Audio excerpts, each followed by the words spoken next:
আসসালামু আলাইকুম ফ্রেন্ডস, সবাই কেমন আছেন? আমরা আলহামদুলিল্লাহ ভালো আছি। আরও একটি নতুন ব্লগ নিয়ে হাজির হয়ে গেলাম আপনাদের মাঝে। আর সকালে ঘুম থেকে উঠেই দেখি আব্বু নাস্তা নিয়ে এসেছে, পরোটা এনেছে আর ডাল ভাজি। তা খেয়ে নিচ্ছি। আর হ্যাঁ, যারা আমার চ্যানেলটায় নতুন তারা প্লিজ চ্যানেলটা সাবস্ক্রাইব করে দিবেন। আর ভিডিওটি ভালো লেগে থাকলে অবশ্যই একটি লাইক দিয়ে যাবেন। আমি আর আব্বু মিলে নাস্তা খেয়ে নিচ্ছি সকাল সকাল।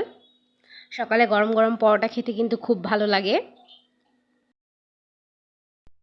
আর পরোটা খাওয়া শেষে আমি চাও রান্না করে ফেলেছি, চাও খেয়ে নেব। আর সকালে তো রং চা রান্না করি, সকালে রং চা খাই।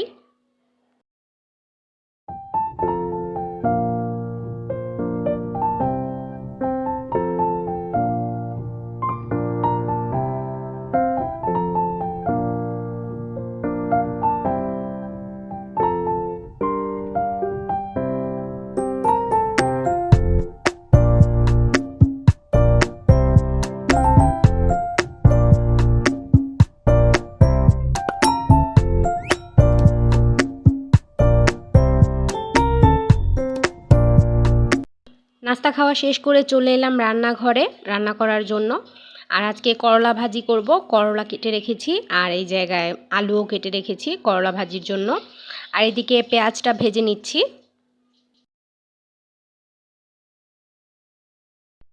আরও রান্না করব মুরগির মাংস। এই যে মুরগির মাংসটা ভিজিয়ে রেখেছি, আর মুরগির মাংসটা পেঁয়াজ দিয়ে ভুনা করব। আর পেঁয়াজ ভাজা হয়ে যাওয়ার পর একটু হলুদ আর লবণ দিয়েছি করলা ভাজি করার জন্য। এখন এর মধ্যে দিয়ে দেব আলু। আলুটা একটু সেদ্ধ হয়ে গেলে তখন আমি করলাটা দিয়ে দেব। আর আলুর মধ্যে দিয়ে দিয়েছি কয়েকটা কাঁচামরিচ।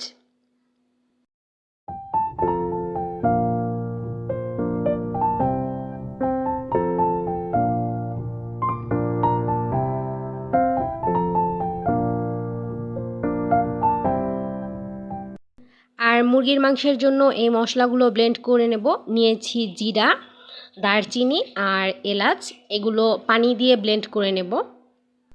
আর এখন একটু ধুয়ে কিছুক্ষণ ভিজিয়ে রাখবো।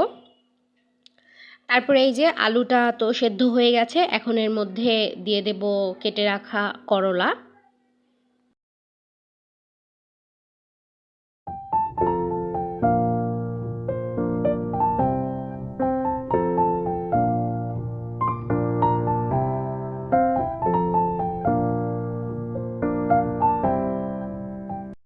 তারপর ভাজিটা হয়ে যাওয়ার পর আমি পেঁয়াজ ভেজে নিচ্ছি, সাথে কয়েক টুকরো তেজপাতাও দিয়েছি। মুরগির মাংসটা ভুনা করার জন্য পেঁয়াজটা ভেজে নিচ্ছি।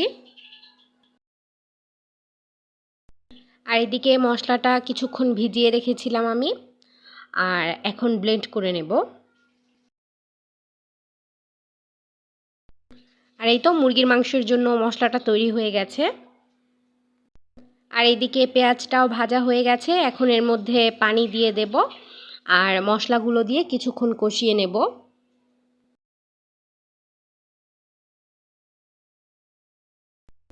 আর এই তো সব ধরনের মশলা দিয়ে দিয়েছি আমি। তৈরি করা মশলাটাও দিয়েছি মুরগির মাংসের জন্য। তারপর আদা রসুন বাটা, মরিচের গুঁড়া, হলুদের গুঁড়া, লবণ সব কিছু দিয়ে দিয়েছি একবারে। দিয়ে কিছুক্ষণ মশলাটা কষিয়ে নেব। তারপর আমি এর মধ্যে ধুয়ে রাখা মুরগির মাংসটা দিয়ে দেব। আর এই তো মশলাটা কষানো হয়ে যাওয়ার পর মুরগির মাংসটা দিয়ে দিয়েছি। এবার কিছুক্ষণ কষাবো, তারপরে আমি এর মধ্যে পানি দিয়ে দেব।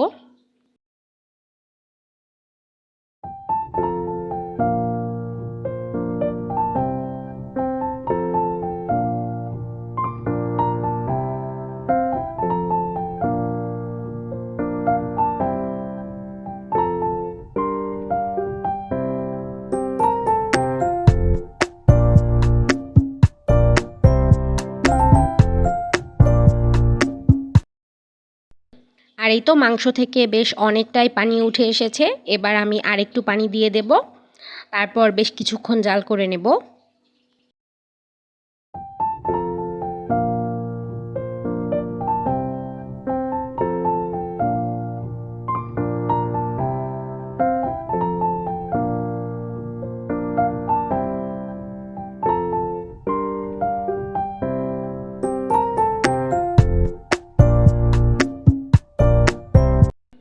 এদিকে আব্বু নামাজ পড়ে চলে এসেছে, আর আসার সময় নিয়ে এসেছে একদম গরম গরম জিলাপি। আর প্রতি শুক্রবারে এই গরম গরম জিলাপি খেতে কিন্তু খুব ভালো লাগে।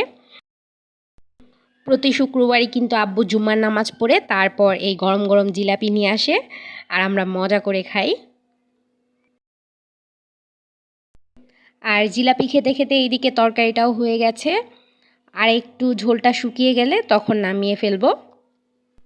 আর সবাই তো জুম্মার নামাজ পড়ে চলে এসেছে, ভাত খাবে এখন। আর আজকের রান্নাবান্না তো এ পর্যন্তই। তারপর আমি রান্নাটা শেষ করে ফ্রেশ হয়ে আমিও চলে এলাম দুপুরের ভাতটা খাবার জন্য। আর প্রথমে নিয়ে নিয়েছি করলা ভাজি। এই গরমের মধ্যে কিন্তু করলা ভাজি খেতে খুব ভালো লাগে।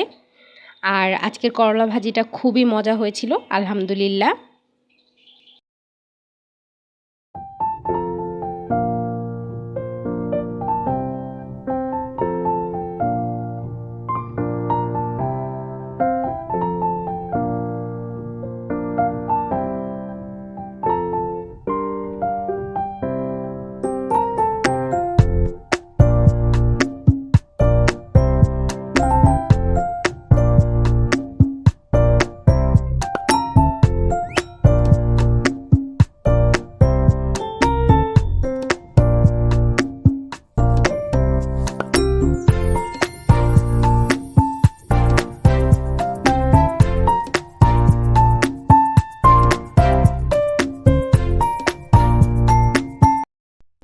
আর করলা ভাজিটা দিয়ে ভাত খাওয়া শেষ করেই আমি নিয়ে নিলাম মুরগির মাংস ভুনা, আর সাথে এক পিস লেবু নিয়েছি। মুরগির মাংসটা খেতেও খুবই ভালো লাগলো।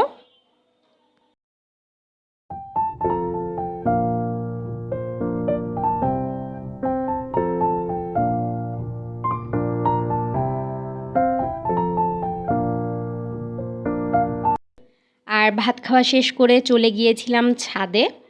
আর ছাদে আজকেও কাঠগোলাপ ফুটেছে।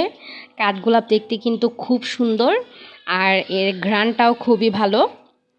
তারপর বাচ্চারা খেলা করছিল ছাদে, বেশ কিছুক্ষণ ছিলাম ছাদে। আর শফিমও এসেছিল আজকে, আর পরীটাও তো এসেছিল আজকে।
আর ছাদে তো সবাই অনেক আনন্দ করছিল, আর বাচ্চারা খেলা করছিল।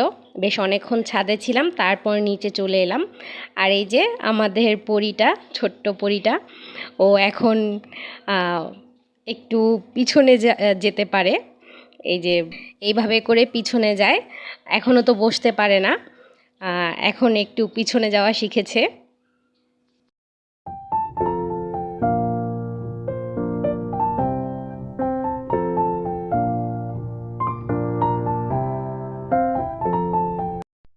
তারপর চা বানালাম আর সবাই মিলে চা খেয়ে নিলাম। আর আজকের ভিডিওটা এ পর্যন্তই। ইনশাল্লাহ আগামীকাল দেখা হবে নতুন আরও একটা ভিডিও নিয়ে। ততক্ষণ পর্যন্ত সবাই ভালো থাকবেন, সুস্থ থাকবেন এবং আমাদের জন্য দোয়া করবেন। আর আজকে এ পর্যন্তই। আল্লাহ হাফেজ।